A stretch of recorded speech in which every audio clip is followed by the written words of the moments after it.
We're taking you to the finish of the New Hampshire 100 here for the NASCAR Whelen Modified Tour. Ron Silk is your leader, but here comes Eric Beers in that 45 car. Give him the 4th spot. He drove that thing down into turn 3. He almost had the theory, you know what, 8 wheels may be better than 4 when I get there.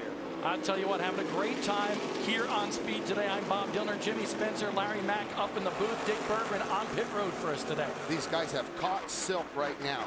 18 to go. As we see Pettit trying to make a move past Silk on the inside. This is getting to be good. And Silk's going, where do these guys come from? Ron Silk knew Pennick would be tough. He said that in an interview with Dick Berggren during the red flag period. And now the 93 back up front for another time here today to lead his 24th lap of the race. I do not believe Ron Silk is done yet in that 6 car, though. Because he knows he has Todd Zegedy sitting back there in that 2 car in the 6th position. That's the guy he's chasing for the points lead with 2 races to go after today. Jimmy, I got a question for you because you've won 2 NASCAR modified titles. You've won 15 races on this tour, Spencer. I want to know, if you're in that top 5, when are you going to make the move to stay out front? I think, you know, Bobby, what's interesting to me is that you can't rely on your car by yourself here. You have to put yourself in a position. We saw Penny move his way up past Beers, past Teddy, then move his way past Silk as we see Silk trying to move it. So I think these guys are all for themselves right now saying, doesn't matter, we just got to keep racing hard. That's what's neat. I don't believe the track position is important. I think they just keep constantly racing every single lap. Hey, Dick Berger and Eric Beers in the 4th spot. What a great run for that team. Indeed, and back here in August in the 2nd of 3 modified races at the Hampshire Speedway, he finished 5th but almost won it in this car. He took the lead with 2 laps to go. There was a crash. NASCAR scoring takes it a lap back. That put him back to 3rd on the restart. He wound up finishing 5th. Beers strong in August and strong today in September. I'll tell you what, these chrome horns, they are awfully big here because they are using them up front. They are bumping, and like Larry said earlier, this is bump drafting at its finest here. These guys have come to a science. We don't see any of them bumping too hard, Larry, to get the other one out of shape. Well, and I think that's one reason with 14 laps to go in this 100-lap race, our top 7 drivers separated by less than a second. Here comes Beersy to the inside of TC, but TC uses that outside groove for the momentum. He's able to keep that 3rd spot, but here comes a bunch of guys hunting them down. Eric Rudolph in that white, blue, and orange number 98. He's joined Todd Zegedy on their march to the front.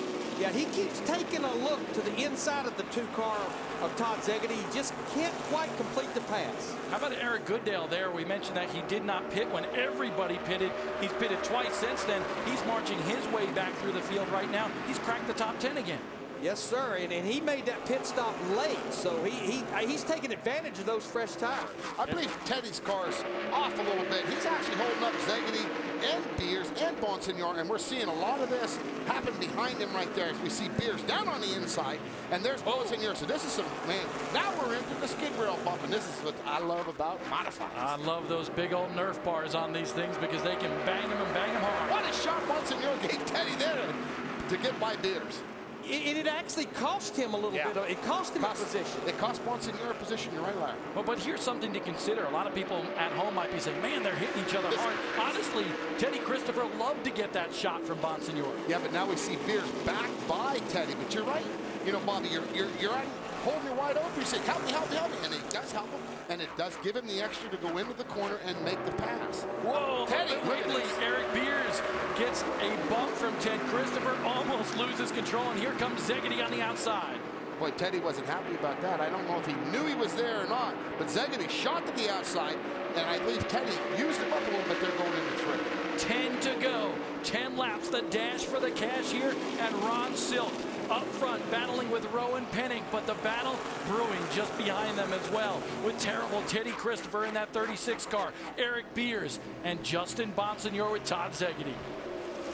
I love what these guys are doing, especially Ron Silk in the 6 car up there leading. You can see him kind of doing the weaving back and forth down the straightaways, trying to break that draft. And it's working right now. The only one he can't shake is Penning.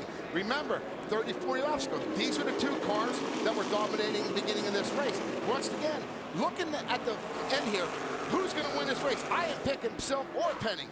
One of these guys look to me like the favorite right now. Yeah, those two drivers, they've led 81 of our 91 laps so far. And right now it comes down to a little bit of horsepower as well to get down these straightaways, because this is a very tight racetrack, and sometimes whoever's got the most ponies is going to go right to the front.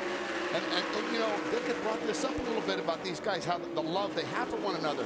Is third spot the place to be where Beers is right now with the love between the 6 and the 93? Pretty interesting. And you know, it looked like a few laps ago Todd Zegedy in that 2 was fading, but now he's worked his way up there into the top 5, and the top 5 has somewhat separated themselves. As we see, look at them beating and banging here. They'll be coming to 7 to go. Spence, I got a question for you. You see some beating and banging, as Larry Mack said there, with Christopher, Beers, and Zegedy. Is that good for them to be doing right now, or do they need to hook up and go catch those leaders? No, I think what you have to do is you can't be in a position to just say, I'm not going to bump you here, because if you don't bump the other driver, you lose 2 or 3 positions. And I think this is normal for the modifieds here in the bumper. It's not really hurting these cars. They're designed the big bumpers, as we see a great pass for third. On the inside, Beers trying to pass the Zegedy for the 4th spot right there. And these guys now, Zegedy's not giving it up as we go down the first straight. And I think and what's in the 3 wide going into 1. And I think these guys know we're running out of time. We have to put ourselves in a position. Holy smokes, that was a crazy move there. And some more bumper tank between Bonsignor, loose off of turn number 2. But Bonsignor in that 51 car went from 6 to 4. Ryan Priest goes around coming off of turn number 2.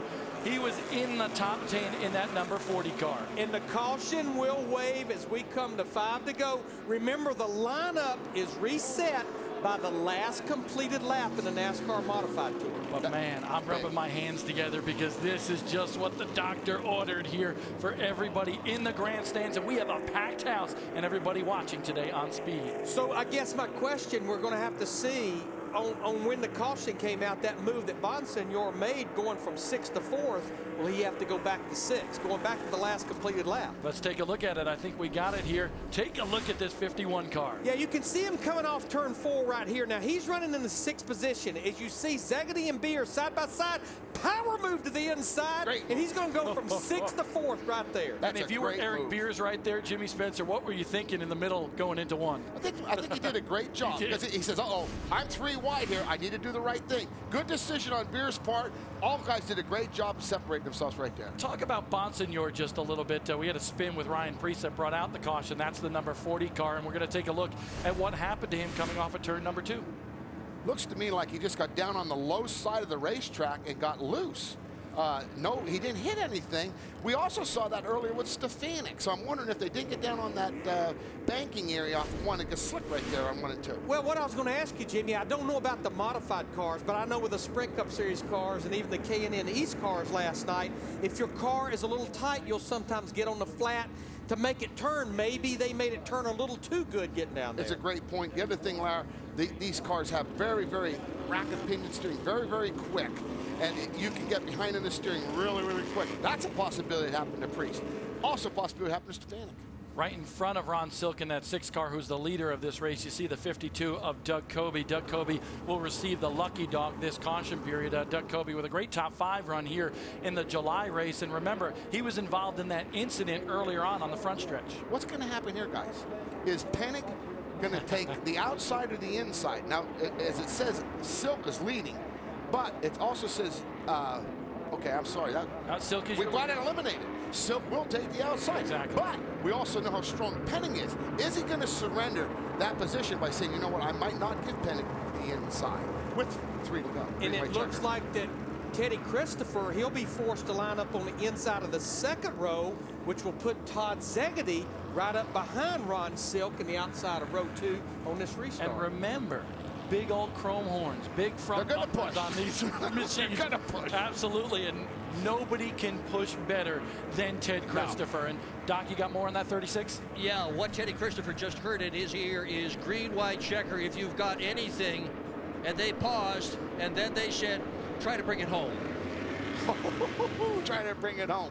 But do you notice, fans, the front bumper on the 36? That's normal because they do a lot of bump Here it is, Jimmy. We try to get a shot of it here. Here's the 93 of Penning's bumper. Evidently, these guys realize they don't bring a chrome bumper to New Hampshire. Look at that shot right there. Oh, man. He's been using that bumper all day long. Also, the bumper on the outside right there, of Szegedy, same thing. This is going to be an interesting green-white checkered. I am excited about this race because now the two best cars all day long, 693 Penning and Silk, starting 1-2, but I would never count out Teddy Christopher or Szegedy. In two of our 4 restarts, we've had a driver miss a shift, causing issues. Teddy was one of them. Shift here. And we know that that 51 car of Bonsignor, he can pull the slingshot maneuver off unlike anybody else, so he could be in the mix as well. And remember what Larry said about the 45, he went from 6th to 4th. That was Bonsignor, but earlier Beers went from 6th to 4th also with a 3 wide move going into 1. I say right now, you take a look at your top 6 guys. Any one of those guys could win this race. Well, yeah, we've got 22 drivers on the lead lap. And they have the same rule as NASCAR Sprint Cup, Nationwide, and Trucks. 3 attempts at a green-white checkered if we get there. Hold on, folks, because we're about to get down and get dirty here. It's going to be an exciting run to the finish. A green-white checker for the Mighty Modifieds at the Magic Mile. Penning did not get a good restart on the inside on that 93 car. And Szegedy in the 2, he goes to second. Todd Szegedy, a 2-time winner here in the Modifieds at Loudon. In that second spot, Justin Bonsignor up to 3rd in that strong 51 mount. But Penning has a problem. Penning has trouble. Second place. Oh, Eddie Flemke right up into Ryan Priest there, but they're able to continue. My best friend being the front bumper was not going to be used right now because that restart, whatever happened to Penning, really cost Teddy and Bonsignor and those guys. And we see Teddy trying to get back into 3rd right now with Bonsignor, but they're running out of time. This is the final lap. Yeah, you see Teddy Christopher in the 36 on the outside there. Bonsignor in the 51 trying to take that 3rd spot away. And meanwhile, Silk is pulled away. Todd Szegedy trying to track him down, but off of turn number 4. Ronnie Silk will win for the 2nd time here at the Magic Mile. Szegedy ends up 2nd. Bonsignor, Christopher, and Beers. Interesting. 1st and 2nd in the points. 1st and 2nd in the race. How about that? But he nipped a few of those 12 points away. He did, just a couple of them. He'll gain closer with just 2 races to go after this one at Stafford and Thompson. And how about that? A congratulatory bump from your point rival here in the NASCAR Whelen Modified Tour. We'll hear from the winner when we come back to Loudon.